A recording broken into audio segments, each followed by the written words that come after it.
নমস্কার বন্ধুরা, Bangla digital guide চ্যানেলে আপনাদের স্বাগত। অন্নপূর্ণার ভান্ডার নিয়ে বড় আপডেট একটা আসছে। 10ই জুলাইকে ঘিরে নতুন তথ্য সামনে এসেছে। যাদের আবেদন রিজেক্টেড হয়েছে, যাদের স্ট্যাটাস এখনো আন্ডার ইনকোয়ারি দেখাচ্ছে এবং এখনো টাকা পাননি, তাদের জন্য এই ভিডিওটি খুবই গুরুত্বপূর্ণ। জুলাইকে কেন এত গুরুত্ব দেওয়া হচ্ছে কেন, এটা দেখুন। আপনারা দেখতে পাচ্ছেন এখানে প্রশাসনের পক্ষ থেকে রিজেক্টেড ও পেন্ডিং আবেদনকারীদের ভেরিফিকেশন দ্রুত শেষ করতে হবে, এইটাই লক্ষ্য নেওয়া হয়েছে। বিভিন্ন জেলায় ফিল্ড ভেরিফিকেশন চলছে আর এমনি অফিসে গিয়েও ভেরিফিকেশন হচ্ছে, যাতে যোগ্য আবেদনকারীরা যারা রয়েছেন তাদের নাম বাদ না পড়ে। জানা যাচ্ছে যে এখানে দেখুন, 10ই জুলাইয়ের মধ্যে সাধারণ উপভোক্তাদের নতুন করে কোনো ফর্ম জমা দেওয়ার সরকারি নির্দেশ বা শেষ তারিখ ঘোষণা করা হয়নি। কারা ভেরিফিকেশনের আওতায় আসছে? যাদের আবেদন রিজেক্টেড হয়েছে, যাদের স্ট্যাটাস আন্ডার ইনকোয়ারি দেখাচ্ছে, যাদের নথিতে অসঙ্গতি পাওয়া গেছে, মানে ভুল কিছু থাকবে বা ম্যাচ হয়নি, যাদের আবেদন যাচাই সম্পূর্ণ হয়নি, এই ভেরিফিকেশন করতে হবে।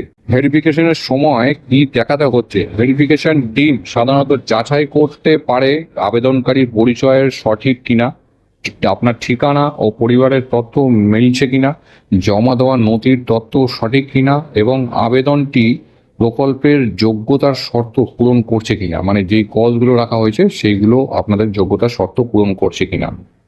যাদের এখনো টাকা আসেনি তারা কি করবেন? নিজের আবেদনের স্ট্যাটাস নিয়মিত চেক করুন। যেখানে পোর্টালে স্ট্যাটাস চেক করা যাচ্ছে সেখানে নিয়মিত চেক করতে হবে। মোবাইল নম্বর ও ব্যাংক অ্যাকাউন্ট সক্রিয় রাখতে হবে, মানে চালু রাখতে হবে। কোন দুটোর মধ্যে কোনোটা বন্ধ হয়ে গেলে মুশকিল আছে। প্রয়োজন হলে স্থানীয় প্রশাসনের সঙ্গে যোগাযোগ করুন, যেটা এখন কোনো মতেই সম্ভব হচ্ছে না, কিন্তু তাও করতে হবে চেষ্টা। আর ভেরিফিকেশনের সময় সঠিক তথ্য প্রদান করুন, তাহলে আপনার ভেরিফিকেশন ঠিকঠাক হবে। পূর্ণ সতর্কতা এখানে বলা হয়েছে। এটার মানে হলো যে 10ই জুলাইয়ের মধ্যে আপনার যদি ভেরিফিকেশন কমপ্লিট না হয়, কাগজপত্র জমা না হয়, বা আপনি যদি আপনার এরিয়াতেও যদি ভেরিফিকেশন না হয়, তাহলে কিন্তু আপনার যে অ্যাপ্লিকেশন ক্যান্সেল হয়ে যাবে। এইটা কিন্তু 4 তারিখে যে নোটিশটা বেরিয়েছিল নোটিফিকেশন, তার মধ্যে কিন্তু লেখা নেই যে আপনার আবেদন ক্যান্সেল হয়ে যাবে। এইটা নোটিশে লেখা ছিল, যারা যারা ভেরিফিকেশন করছে তাদের ক্ষেত্রে লেখা ছিল, তাদেরকে উদ্দেশ্য করে লেখা ছিল যে 10ই জুলাইয়ের মধ্যে ভেরিফিকেশনটা কমপ্লিট করতে হবে। এবার এই যে ভেরিফিকেশন রয়েছে, এটা তো আপনি নিজে করতে পারবেন না, ও যতক্ষণ না ওখানকার আধিকারিকরা আসছে বা আপনি অফিসে সুযোগ পাচ্ছেন ভেরিফিকেশনের জন্য, ততক্ষণ পর্যন্ত কিন্তু আপনার অ্যাপ্লিকেশন এখানে রিজেক্টেড দেখাবে না বা রিজেক্ট হবে না, যতক্ষণ না পর্যন্ত আপনার ভেরিফিকেশন কমপ্লিট হচ্ছে, সেটা 10 তারিখ হোক, 9 তারিখ হোক বা 20 তারিখ হোক। ঠিক আছে? তো দুশ্চিন্তা করবেন না, আপনারা শান্ত থাকুন।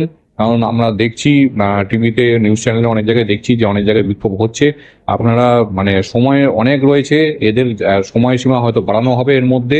তো আপনারা নিশ্চিন্ত থাকুন, সব জায়গায় ভেরিফিকেশন হবে আর ধীরে ধীরে হবে। কারণ আমি প্রথমেই একটা ভিডিওতে পরশুদিনে বলেছিলাম যে এখানে যারা আধিকারিকেরা কাজ করছে তারা কিন্তু সংখ্যায় অনেক কম, আর এখানে ভেরিফিকেশন যাদের হচ্ছে তাদের সংখ্যা কিন্তু প্রচুর, মানে তার 3 গুণ 4 গুণ বেশি। যারা কাজ করছে কর্মীরা, তাদের থেকে 3 গুণ 4 গুণ বেশি।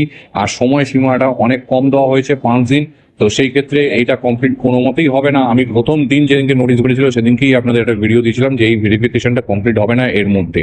এটা এখন আপনারা নিজের চোখে দেখতে পাচ্ছেন, আজকে 9 তারিখ, আর এটা 10 তারিখের পর্যন্ত টাইম ওদের দেওয়া হয়েছে। কিন্তু এটা আমার যা মনে হয় যে এটা টাইমটা এক্সটেন্ড করা হবে, আরো বাড়বে টাইমটা, আর আপনাদের সবার ভেরিফিকেশন হবে। যারা যোগ্য রয়েছেন তারা টাকা পাবেন, অবশ্যই পাবেন টাকা।